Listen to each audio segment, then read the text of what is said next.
우리는 하루를 시작할 때 우리 마음 가운데에 기쁨이 없이 하루를 시작하는 경우가 참 많이 있는 것을 깨닫게 됩니다. 아무리 하루 종일 세상 가운데서 살아가고 또 수많은 상황 가운데 빠진다 할지라도 우리 마음 가운데에는 기쁨이 회복되지 않는 경우도 참 많이 있습니다. 그렇게 아침에 깨어나 밖을 보면 분명히 눈에 들어오는 풍경은 새로운 해는 떠오르지만 눈에 들어오는 풍경은 항상 어제와 똑같기 때문입니다.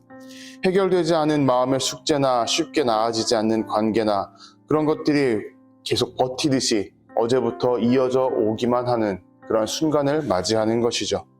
그런데 진짜 문제는 상황이 조금 나아진다 할지라도 우리의 마음이 그대로라면 우리 마음 가운데서 사라진 기쁨은 결코 돌아오지 않는다는 사실입니다. 그래서 어느 순간부터는 하루가 아무리 새롭게 시작된다 할지라도 그 하루에 기대할 것들이 사라지기 시작하고 또한 작은 일에도 마음이 쉽게 무너지며 누군가 말을 걸 때에 우리의 마음에는 귀찮음과 또 성가심만 생겨날 때가 참 많이 있습니다. 이 이유는 기쁨이 사라졌기 때문이 아니라 기쁨이 생겨나고 또 기쁨을 누릴 만한 힘과 능력이 우리 가운데에서 사라졌기 때문은 아닐까 생각해 봅니다. 오늘 본문은 이스라엘 백성들이 무너진 마음을 안고 다시 말씀 앞에 서게 되는 장면을 보여줍니다. 포로 생활에서 돌아온 이스라엘 백성들은 긴 시간 동안 수많은 상처와 지친 마음을 품게 되었습니다. 그러다 보니 돌아왔던 고향은 무너져 내려 있었고 폐허가 되어 있었습니다. 그 폐허를 일으키는 것조차 쉽게 나서지 못할 만큼 이스라엘 백성들은 정말 많이 지쳐 있었고 힘겨운 상황이었습니다. 그래도 느헤미야 덕분에 모든 것들은 다시 회복되기 시작했습니다. 그럼에도 불구하고 수많은 방해와 조롱이 있었죠. 시간이 흘러서 성벽은 완성되었지만 이스라엘 백성들의 마음은 회복되지 못했습니다.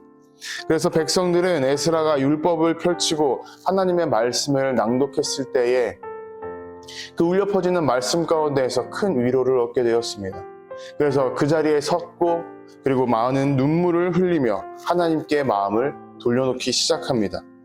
그때 흘렸던 이스라엘 백성들의 눈물은 단순한 후회가 아니라 그동안 상처로 인해 굳어져 있던 마음이 다시 깨어져 가는 순간이었습니다. 자신에게 주어졌던 현실과 상황은 여전히 어렵지만 하나님의 말씀을 듣고 나니 하나님께서는 여전히 우리와 함께 계시는구나 라는 사실을 느꼈기 때문이었습니다. 이어서 느헤미야는 선포합니다. 근심하지 말아라. 여호와로 인하여 기뻐하는 것이 너희의 힘이니라. 느헤미야는 지금 이스라엘 백성들 가운데에 억지로 기쁨을 찾아내고 기쁨을 누려라 라고 말하지 않습니다. 그리고 지금의 현실과 고통을 외면하라고도 말하지 않습니다. 그저 느헤미야가 백성들에게 가르쳐준 것은 하나였습니다. 하나님을 바라보아라. 하나님께서 주시는 그 기쁨이 우리의 능력이 된다라는 것이었습니다. 여기서 말하는 힘과 능력은 우리 가운데에 주어진 문제를 즉시 해결하는 것이 아니라 지금 이 자리를 견디며 하루의 걸음을 다시 내딛는 것을 의미합니다. 우리의 영적이고 내적인 능력을 의미하는 것이죠. 바울 사도 역시 우리에게 똑같은 권면을 합니다. 빌립보서에서 주 안에서 항상 기뻐하라고 권면하죠. 기쁨은 감정이 아니라 우리의 마음이 주님을 바라보는 선택 가운데에서 누리게 되는 그러한 능력이라는 것입니다. 이렇듯 하나님의 말씀과 우리가 누리게 되는 기쁨은 따로 뗄 수가 없는 것입니다. 하나님의 말씀은 우리의 마음을 깨우게 되고 또 기쁨은 그 깨어난 마음에서 흘러나오는 열매인 것입니다. 그리고 그렇게 그 기쁨의 열매는 다시 우리의 삶을 붙들고 또 힘을 주게 되는 것입니다. 그래서 이스라엘 백성들은 말씀을 들은 뒤에 큰 기쁨으로 돌아갔다고 느헤미야서는 기록합니다. 그리고 백성들은 서로 음식을 나누며 그 기쁨을 삶의 행동으로 표현하기 시작합니다. 여기서 우리가 기억해야 될 것은 기쁨이 우리 마음 안에만 머물며 우리만 누리는 것이 아니라 반드시 누군가에게 흘러가야 한다는 사실입니다.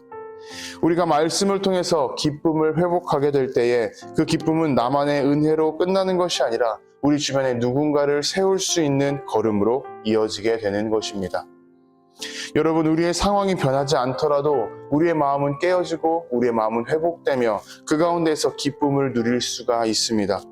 우리는 상황이 아니라 하나님을 바라볼 때에 그러한 기쁨을 누릴 수 있는 것입니다. 그래서 오늘 우리는 우리 가운데 어떠한 상황과 고통의 현실이 놓여 있다 할지라도 우리의 눈은 그 어두움을 바라보는 것이 아니라 눈을 들어 하늘에 계신 빛나는 하나님을 바라보아야 합니다. 기쁨은 그렇게 우리가 하나님을 바라볼 때에 흘러 들어오게 되고 또 흘러나가게 됩니다. 그 기쁨이 우리의 삶을 움직이며 다시 담대히 한 걸음을 내디딜 수 있게 되기를 주님의 이름으로 도전하고 축복합니다.